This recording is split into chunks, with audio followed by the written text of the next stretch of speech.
Maximize your accounting career by becoming high yield and low maintenance with the Upstream Leader podcast. Your passport to improved knowledge, skills, and career potential. Stay tuned for insights, expertise, and thought-provoking discussion. And now, here's your host, Jeremy Clopton. Welcome, everyone, to the Upstream Leader. Today's conversation is going to focus on value. And one of our recent guests, Jason Statz, talked about in that episode that he said, we don't really put enough value on our time. And I'm going to take that a slightly different direction. I completely agree. We don't put enough value on our time. But from a business model standpoint, we don't put enough value on what we do for clients and how we actually impact their organizations. And as a result, our pricing isn't exactly a great way to price things. It's not a great business model. So I'm going to go to the expert when it comes to pricing. And for our conversation today, I've got Michelle Golden with me. She's the founder of Fore LLC. She is a growth and profitability strategist with a passion for both pricing and positioning. She's a seasoned facilitator, speaker, and author with an extensive background in CPA firm marketing and operations. But her true superpower is energizing people while she teaches them how to do the hard things. She clarifies the complicated, sheds new light, opens minds, and instills confidence. Best of all, she sets firms up to make big progress possible. Michelle, welcome to the Upstream Leader. Thank you, Jeremy. I'm so excited to be here with you today. It is going to be a fun conversation. And before we get into pricing and all of the fun that is there, and which I'm convinced it is quite fun, I'm going to start us off the way that I do every episode. Tell us a little bit about how you became the leader that you are today. Oh, that's very kind of you. Yeah, it's been an interesting journey. I always wanted to be an accountant. You and I have talked. I know you have uncles who were in accounting and influenced your path. My path was also influenced by my uncle, my mom's sister's husband. He was probably the only white collar worker I knew when I was a little kid. He was an accountant for IBM Cannon Electric in Southern California when I was a little kid. And in addition to just him being a really cool person, and I thought about this the other day, he was truly a trusted advisor. Like, he was the epitome of someone that, just great business sense, acumen, and you could go and you could talk to him about anything. And I think that's the character trait I saw in him that I thought, wow, I want to be like Uncle Ron.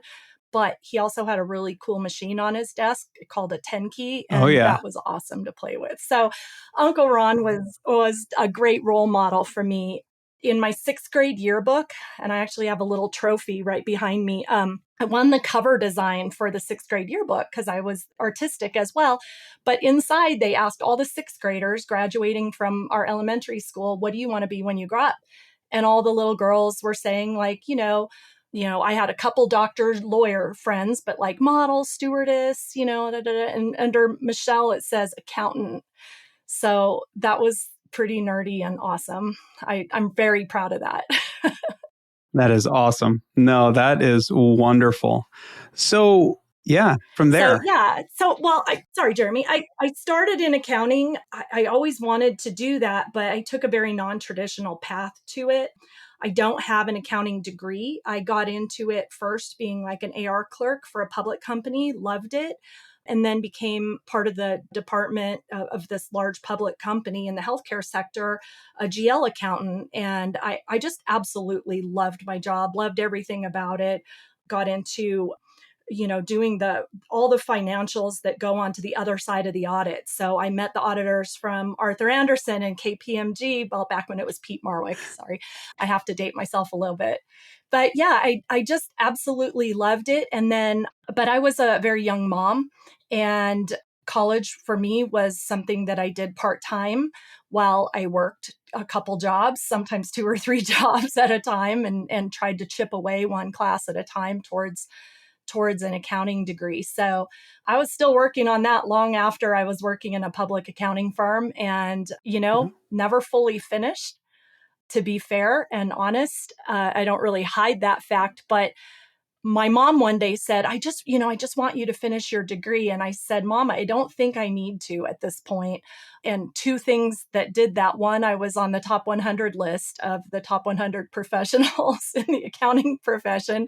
How I got there was, I have a little bit of a persuasive nature. in how I talk and a couple good ideas here and there over the years. So I've been able to convince people to try my ideas, and only because they were willing to do it was I able to build on those ideas and create things that worked for the accounting profession. The second thing was getting hired by a law firm.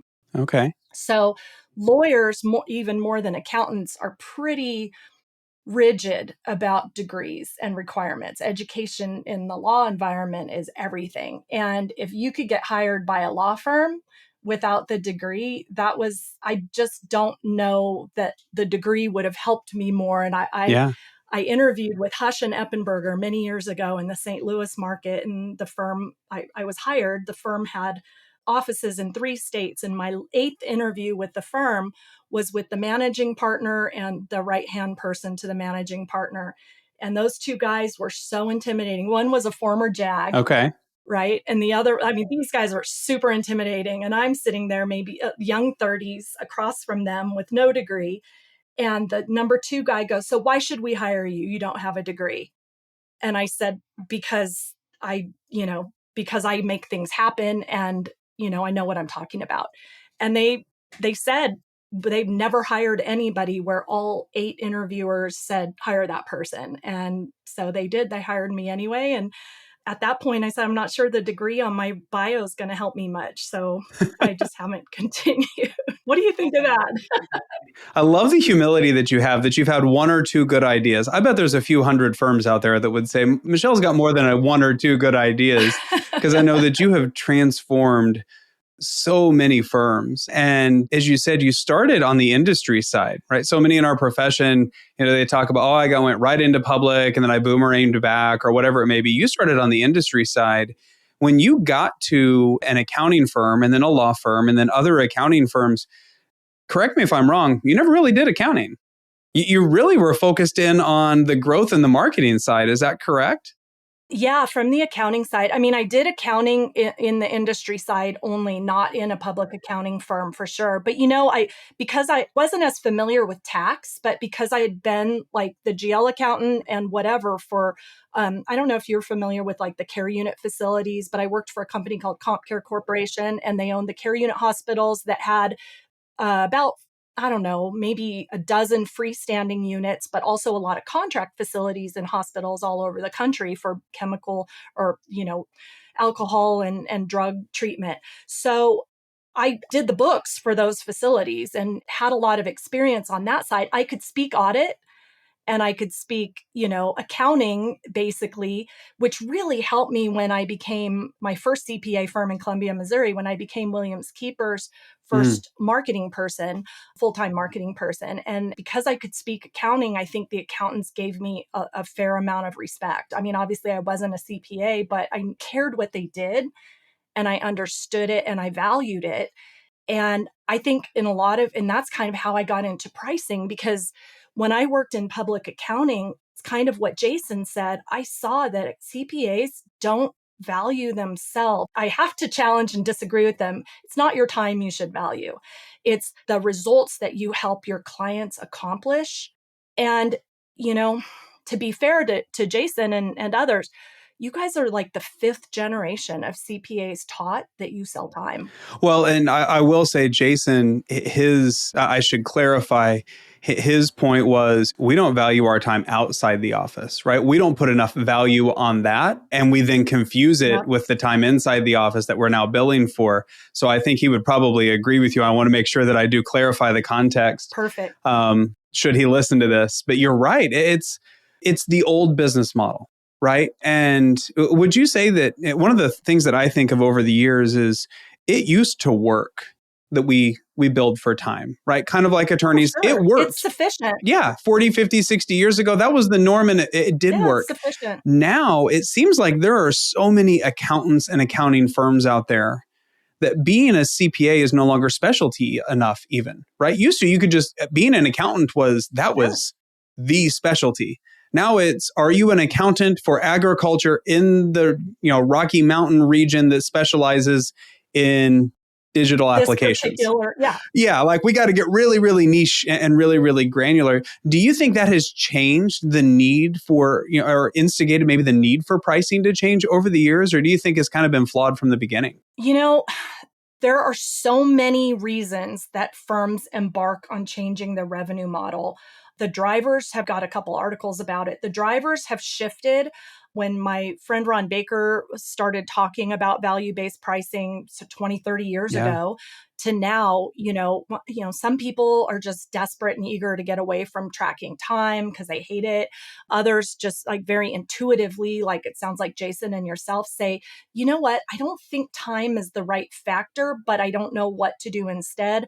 Others want more cross-selling. Others want better way to, and what we're seeing now, a better way to price because we're getting so much faster at what we do, whether it's adopting data analytics and AI and other efficiencies that you gain with like SafeSend, SurePrep, XCM, for workflow. And as we work and seek to get more and more efficient, we've made some really big mistakes and don't know that we've even looked at the data at every firm level. There are firms that start looking at it and they're shocked. They're just like, oh my gosh, I can't believe we've put ourselves in this situation. But I'll explain that in a second. If you can cut your time in half, say your tax team cuts its time in half and you charge by the hour. So what you're able to do is double the number of customers you serve in the same amount of time and you charge by the hour. What does your revenue do? Nothing.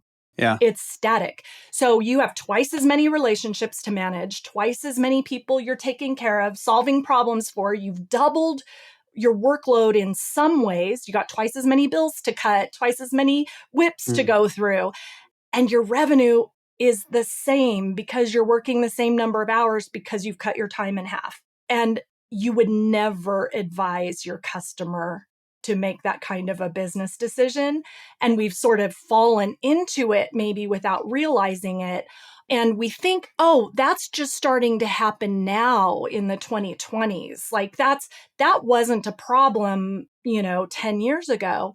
A really interesting stat, a friend of mine became a managing partner of a firm a couple of years ago, and he was given the keys to the magic managing partner file when he took over his duties. And he pulled out some reports and he found one from 2005. And I just grabbed it. He gave me the data. I'll share a slide with you afterwards if you want. You can put a link to it out there. But in 2005, say his top performing partners, I think I list 5 or 6 of them, had a certain number of clients that in their quote book of business, that kind of an old model too, that they were in charge of, and a total amount of revenue for the number of clients they were in charge of. Of the partners listed, only one of them had more than 100 clients. That one partner had 200 and something clients, 212, I think. And all the rest of them had like between 60, 80 clients that they were responsible for in 2005. That exact same firm, fast forward 15, 17 years, some of those partners are still there. And then there's a couple that retired and were replaced. So their business succeeded to someone else. Their top performing partners all have hundreds of clients now, 300, 400, 600 client relationships that they're responsible for. And then I took the total revenue divided by the number of clients. The per customer revenue has tanked. Time.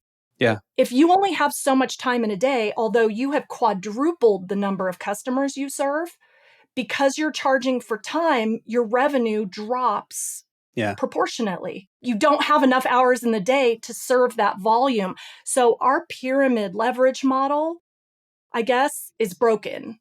Yeah. And efficiency, and that was 17 years ago. Can you imagine the luxury of only having to manage 60 to 100 relationships today?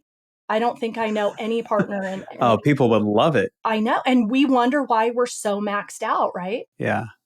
So as I think about that, it sounds like we're confusing cost with revenue, right? The time is the cost. Yeah. That's how much it costs to generate that. So I'm going to ask you to try to solve the question that everybody asks, that I hear so often. Well, there's not really a good answer for this. So I'm going to see what you can provide for us here, Michelle, because I know that you've got this. Okay. If I don't tie my revenue or my price to my client to my cost, how do I know what to charge? Right. So when you figure out, so there's a few different answers to it. First of all, cost structure is one of 9 business model elements. Revenue model is another one. They're not supposed to be the same thing. Your cost structure is what you look at to make sure that you're going to stay viable within whatever your business model or business models are. Business model is or are if you have more than one. So your revenue models, it needs to work. Like your work needs to be worth it to you to do on one hand. So off to my left, I'm pointing out into the universe saying it's got to be worth it to the firm over here. Hands down. Sure. Don't disagree with that. Our choice to use time to allocate a cost is arbitrary. Right? Your costs are fixed. You know exactly how much it's going to cost to run your firm next year, plus or minus a person. Take a person out, you don't have to pay their computer, their license, their CPE, their vacation, their salary. Add a person, you do, right? So we know exactly how much it costs to run our firm, and we could allocate that cost a lot of different ways. It has worked for us to allocate our cost. Cost accounting was created by engineers, by the way. It has worked for us to allocate our costs by time, but with efficiency. I mean, when I first started in my first CPA firm, Williams Keepers, they were still doing tax returns on Greenbar. And then we moved it to a DOS-based computer. And then we moved it to a Windows-based computer. And now you have all these amazing tax programs that your clients can scan their data and information feeds straight into them. We don't sell time. We sell outputs. We sell results and outcomes. Actually, all of that, I'm going to replace it to get to your question. We sell transformation. Now, if we're just, and I don't mean this in an insulting way, if we're just doing compliance, our transformation is not potentially as great as if we're also hand-holding a business through key decisions that business owner is making. And if we're hand-holding, most CPAs that I know love helping people. And that's why CPAs go into the profession that they go into. It's different for law in most cases, but the accounting professionals that I have met over the course of my career have chosen the profession because they really dig helping people. That's why they get out of bed in the morning. And when they're needed and their advice is sought, and how should I handle this situation?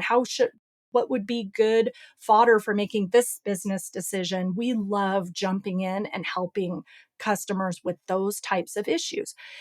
That's not compliance. And a lot of people don't realize, they devalue themselves because they don't realize that in the course of, say, preparing an annual tax return, you've had conversations with that business owner multiple times throughout the year, helping them make business decisions that you haven't captured the value for. You're their, quote, business advisor, but you're their tax preparer. And I do believe, and this is where I do think time has been damaging to us as a mentality for our approach to going to market, is that we distilled what we do down to how long it took us to do it, rather than thinking about why we did it. So the answer to your question, how do you price for it? You have to consider, is it worth it to me to do this thing for this person? Part of that, maybe one of 10 factors, might be how much time am I going to spend to it, but only from an opportunity cost perspective. If I'm doing that with Jeremy, I won't have time to do this with someone else, right? So from an opportunity cost standpoint, you do need to kind of, as Ron Baker would say, do your timesheet in advance.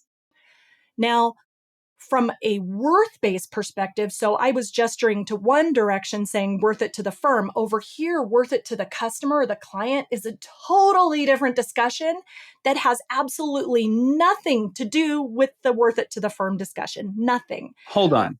So you're telling me that the clients don't care how long it takes us to get their stuff done?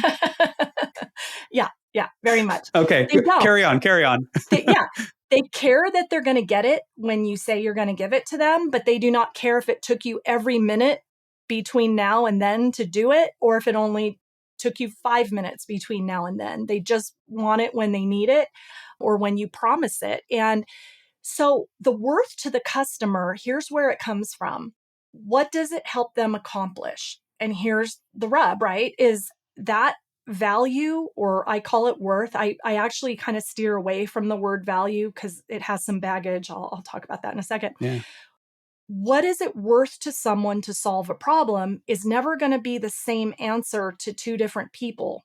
And it might not even be the same answer to two different people in the same company.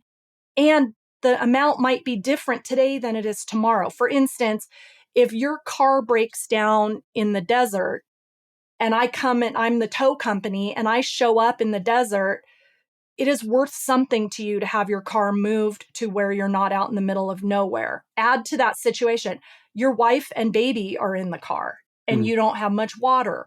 The worth just went up. How about I've already towed, well, and that's when you're standing there in the middle of the hot sun with no resources and people you love at risk, right? I move you and your car and your wife and your baby to a mechanic shop. That tow service now is not worth as much as it was when you were sitting in that dangerous situation. So the worth of something is diminished once it's not a problem. And this is part of the reason. Yeah. So helping define that worth for the client, doing that on the front end when it's still an issue and we haven't already solved part of it. And if I'm tracking correctly, it's going to be worth more then than if we solve it for them and then talk to them about the worth, because now they don't have the problem anymore. Or bill them in arrears. Got it. For an Okay. exorbitant amount of time. Got it. And that's why you have AR that carries 30, 60, 90, 120 days into 6 months, into a year. Because when you don't tell somebody how much something is until after it's solved, your risk of not being in alignment is quite high compared to agreeing on the worth of something up front. And here's the other problem. Like you said, the client doesn't care how long it took you. So I mentioned earlier, Jeremy, we're the fifth generation of people taught we sell time because of that, and not everyone. I know that there are a lot of CPAs out there who don't necessarily base their fees on time anymore. They've moved past it. So I want to honor that and acknowledge it. But if you believe that your value is tethered to the amount of time you spend doing something, and that's the focus of your conversation, it takes away from you being able to have a conversation about transformation. And transformation is where value is. And what I mean by that, transformation, that sounds so vague and fancy and whatever. What I mean by that is today you are here, right? It's the map. It's the you are here map. You are here and you want to be here. Maybe I want to launch a new product line, or maybe I want to double the size of my business, or maybe I want to exit within 3 years. Whatever that difference is between then and now, right? And there was a point before now too, like you've made progress, but whatever the difference is between now and what you want to accomplish, a CPA is amazing at helping somebody get there.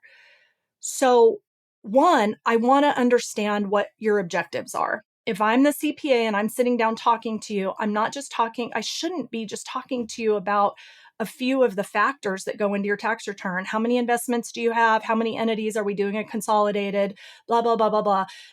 Are we filing separate, filing together? How many states are you in? I should be asking questions like, tell me about your business. How did you get started? Where do you see yourself in 5 years? And many of you do have those conversations, and then you come back and you calculate how long you think it's going to take to do the return, and you give somebody a number. What if you come back to them and say, I heard you say that you'd like to transition your business or slowly start towards your exit. And then you give them different ways. I like options, 3 options. You give them 3 different things to consider for investing in that. So you don't take their words and turn them into your words. For instance, if you told me that you wanted to, retire so you could get out on your boat and go fishing, Mm-hmm. I don't say exit plan. I say get you out on your boat. Reason I say that, here's 3 different approaches to getting you out on your boat. Because when you hear your words echoed back to you, they're worth a lot more than when you hear my, recap. No, I love that. I don't replace your words with my words because my words aren't as impactful and meaningful and emotional as your words. So I've got to listen differently in my client meeting, and I need to echo and reflect what you've told me is important to you. And then I can tie solutions to that. If I tether a dollar amount to getting you out on your boat, I connect the dots for you. The reason I'm recommending this, and this, like, oh, you should do an ESOP. I'm not just going ESOP X dollars. I'm saying, here's a path to getting you out on your boat. At the highest option, it would include an ESOP. And that way, that's how you put it in front of somebody. And guess who decides the value? And the client. That's the only person that matters. Okay. And of course, anything I put in front of you, I've already decided it's worth it to me as a firm to do that.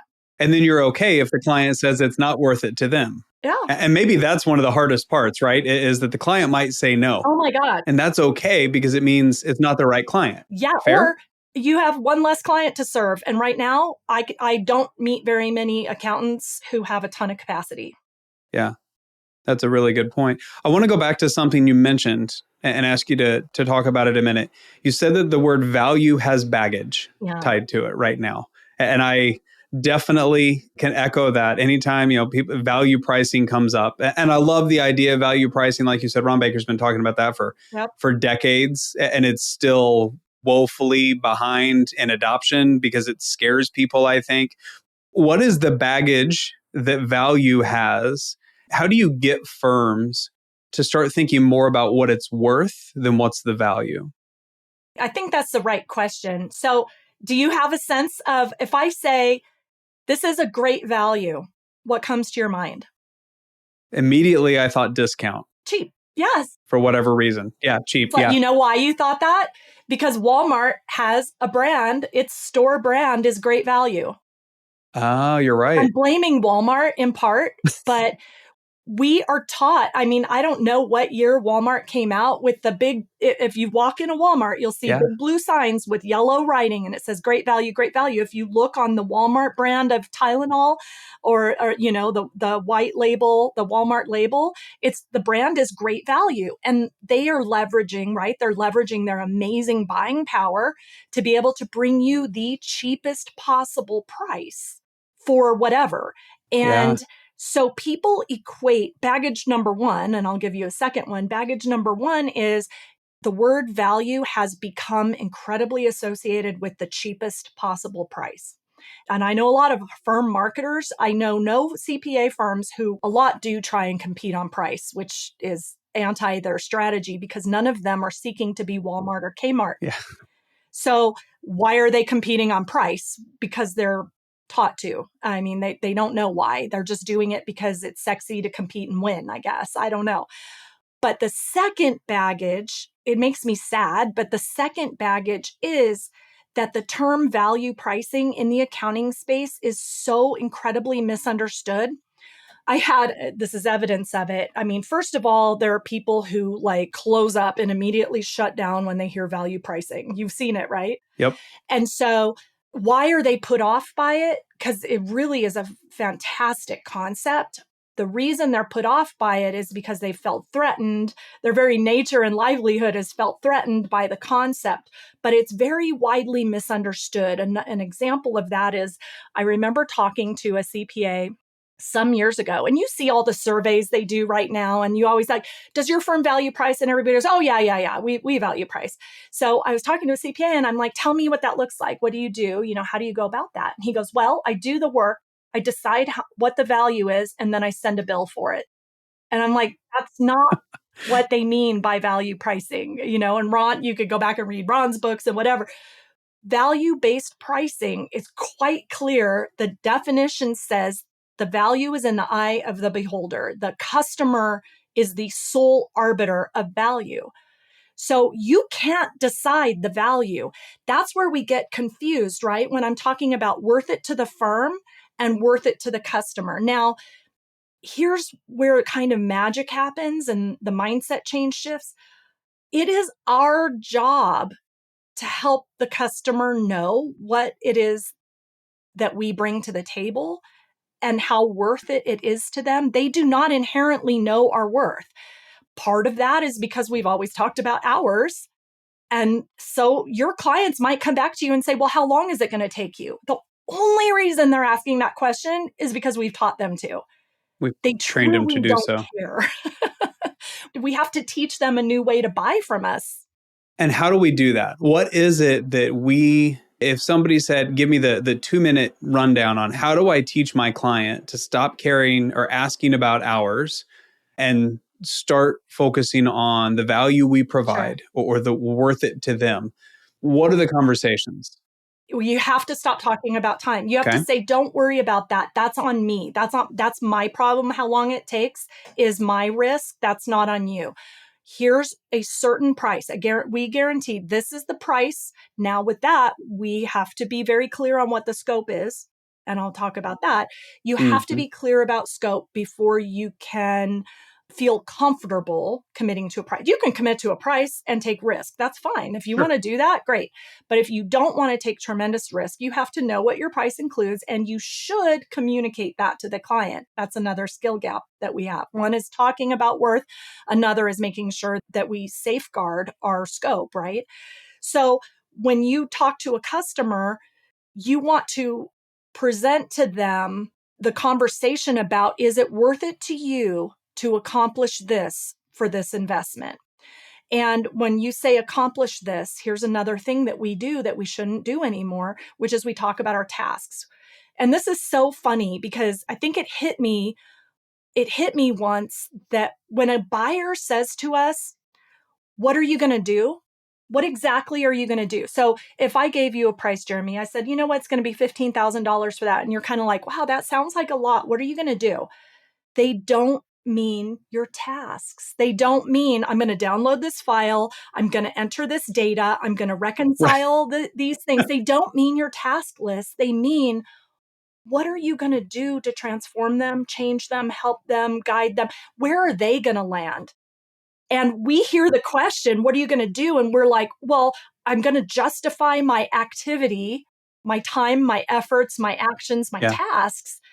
And that's not what they're asking. We are so conditioned to justify our number with actions and inputs that we don't realize that what they mean is what do they get out of it?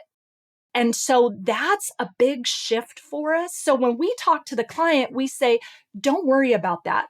Yeah, all your filings are going to be done on time. They're going to be correct. They're going to be this and that. I'm going to help you transition your business. So what I'm hearing is we need to talk less about us and more about the client, to the client. Go figure, right? Right? Go figure. Yeah. Ears to mouth ratio, right? Listen more. Yep. When you take your notes and you're having these discovery meetings and you take your notes, don't write down, the number of investments and the number of credit card transactions and all the things that we ask statistically to come up with how long is it going to take us. Ask the questions about where they want to go. Ask the questions about what challenges they think are ahead for them in the next year as a business. How can I help you keep your lights on during COVID, right? That was a conversation that we had over and over again. How can we help get you through this? Yeah. So ask the questions about what the burning issues are. And it takes practice. It doesn't come easily. It's uncomfortable at first, but it gets easier and easier as you do it. If you know the one thing to kind of ascertain, like, is my number right? Which if you're asking the question, did I leave money on the table? You're doing it right, right? If people don't push back on your price is too low. You got to have some people push back on your price. If they're like, yeah, and they take your price, that's great. This is why I like to give people options because they don't have context to make a decision when you give one number. Here's my price, take it or leave it. They have context when they can compare one of your prices to another of your prices to another of your prices. It changes your conversation from, will I work with Jeremy? Yes or no, to, how will I work with Jeremy? And that Yeah. context helps you. So when you're sitting there trying to set your price and feel out, like, what are they going to think the value is? When you put three prices together, you may initially come up with those numbers based on how long you think it's going to take. Most people do when they start pricing differently. They're kind of doing the hours calc. Fine. Fine. That's your floor. Sure. Look at those. And then in your proposal document, you're putting hopefully outcomes instead of tasks.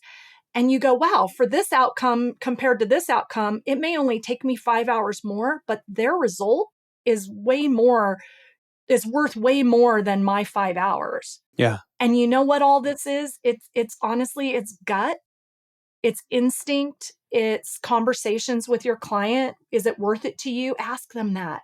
We need you. McKinsey does this. We need you to feel it's worth it at least 3 times what you're investing with us, or we shouldn't work together. Yeah. That is so powerful because the buyer is then saying it feels, and that's the F word, right? Does it feel worth it to you? And at the end of the day, when somebody's making an investment, yes, it's business, but they've got to feel like it's worth. If they feel like they're overpaying, it doesn't matter what they get in the end because they're going to feel like they overpay. But if they feel like it's worth more than they're getting, you're good to go. And I You're love good to that go. 3x multiple. And yeah, 3x isn't, it's a lot. 3x is actually asking for a pretty big chunk of the worth proposition.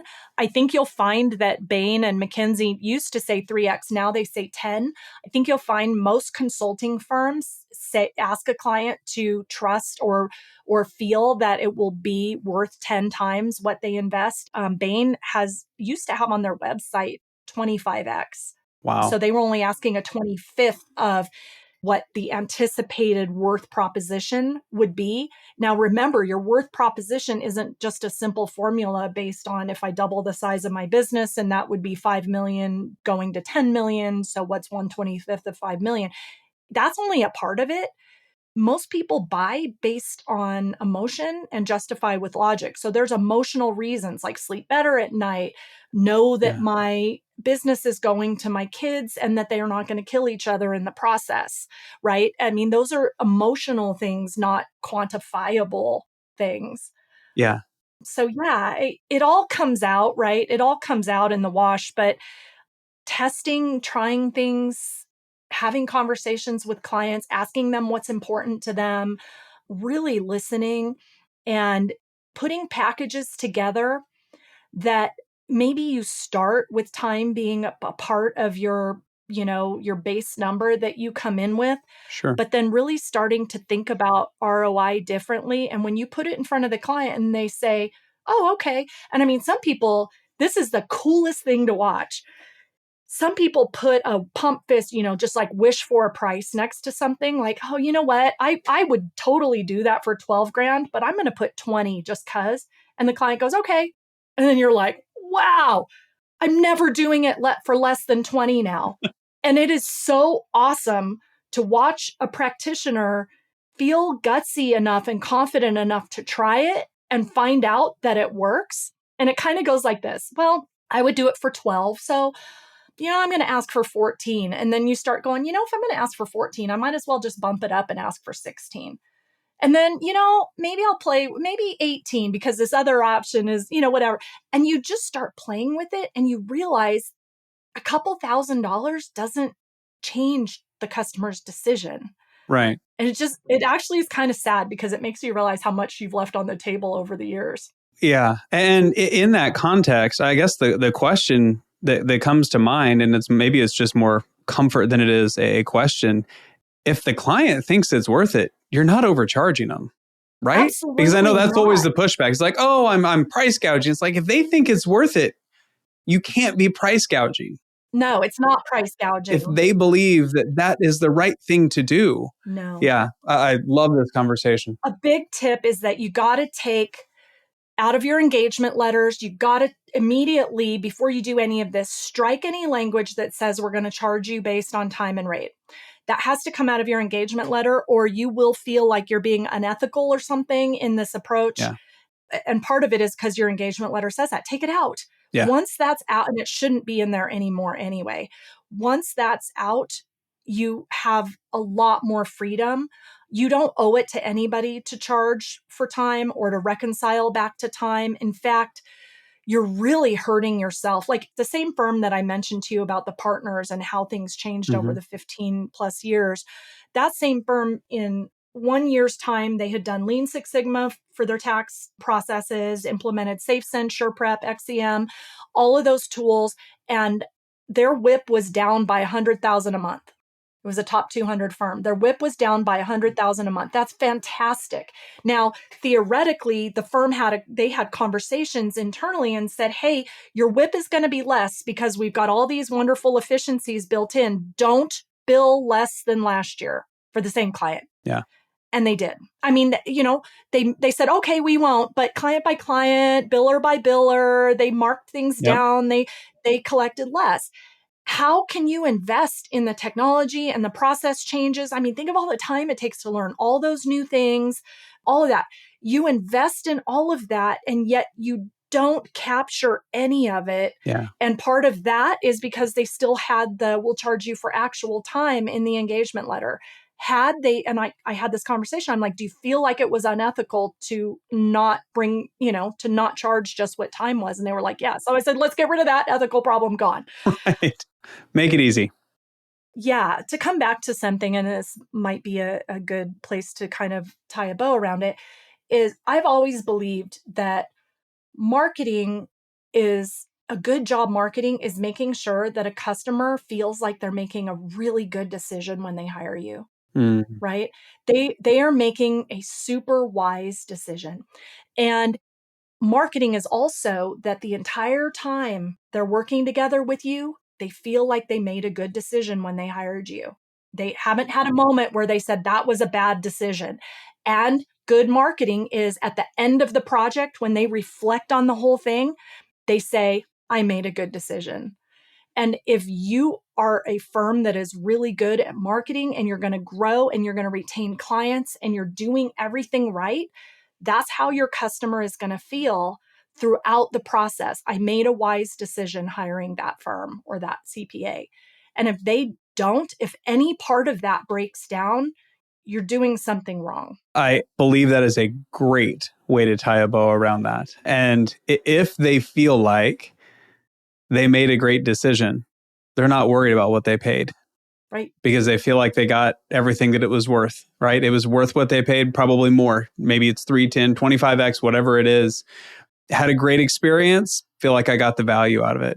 It was worth it, right? So, Yeah. And they bought into that on the front end. yeah, I love this topic. We could talk about it probably for days. And in fact, I believe, correct me if I'm wrong, you have some workshops and different things where you can actually talk about this for days. So if For someone has days. listened to this conversation and they're thinking, you know what, I need to get Michelle in front of our firm, working with our partners, making things happen, transforming us from a firm that is billing by the hour to the firm that is billing for what it's worth. How do they get a hold of you? Where do they find you? What resources are out there?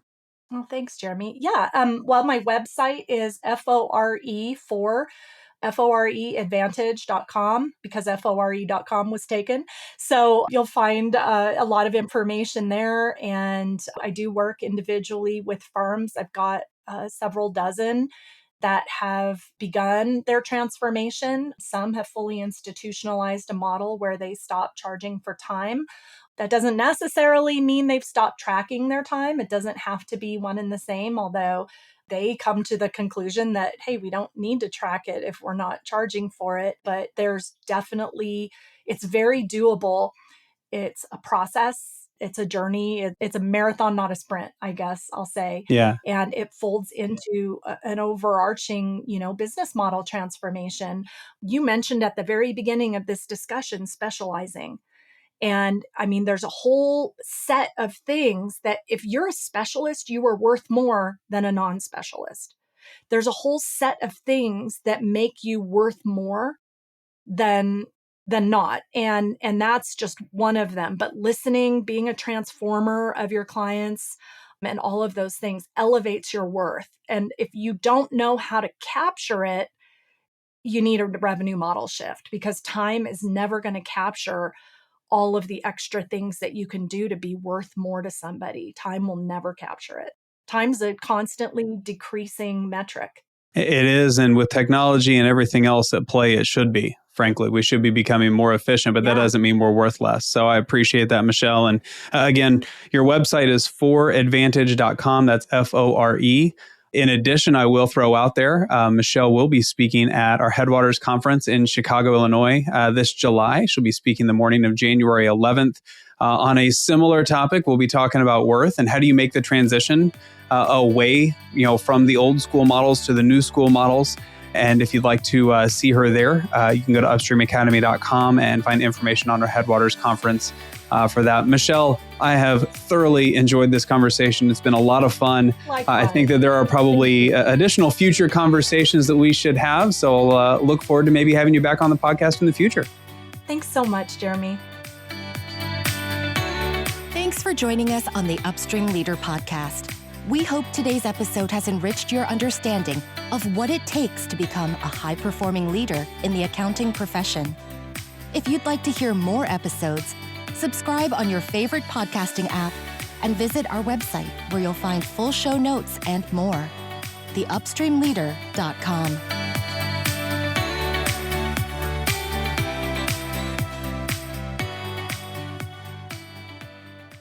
professionalproductions.net